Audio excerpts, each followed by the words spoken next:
Some 17 years ago, I became allergic to Delhi's air.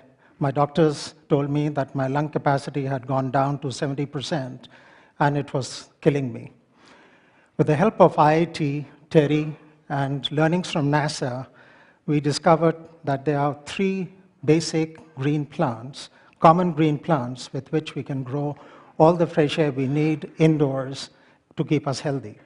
We've also found that you can reduce the fresh air requirements into the building while maintaining industry indoor air quality standards.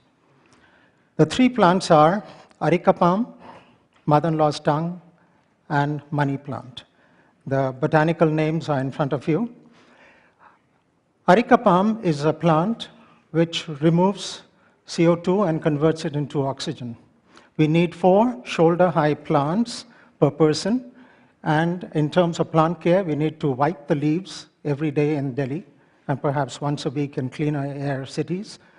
We have to grow them in vermi manure, which is sterile, or hydroponics, and take them outdoors every 3 to 4 months. The second plant is mother-in-law's tongue, which is again a very common plant, and we call it a bedroom plant because it converts CO2 into oxygen at night.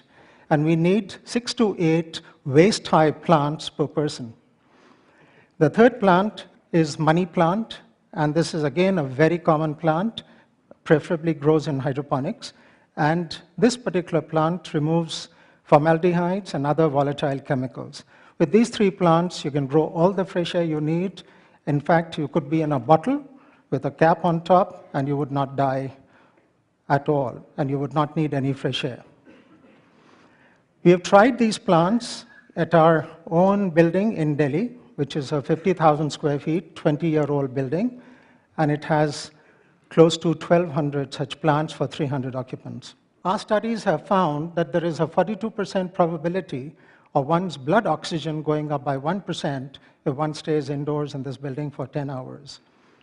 The government of India has discovered or published a study to show that this is the healthiest building in New Delhi.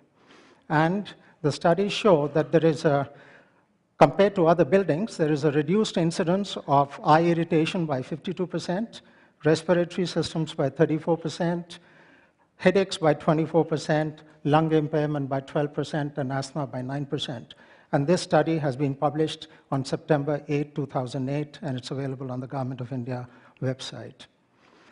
Our experience points to an amazing increase in human productivity by over 20% by using these plants, and also a reduction in energy requirements in buildings by an outstanding 15% because you need less fresh air.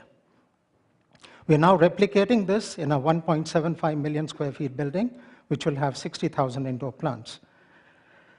Why is this important? It is also important for environment because the world's energy requirements are expected to grow by 30% in the next decade.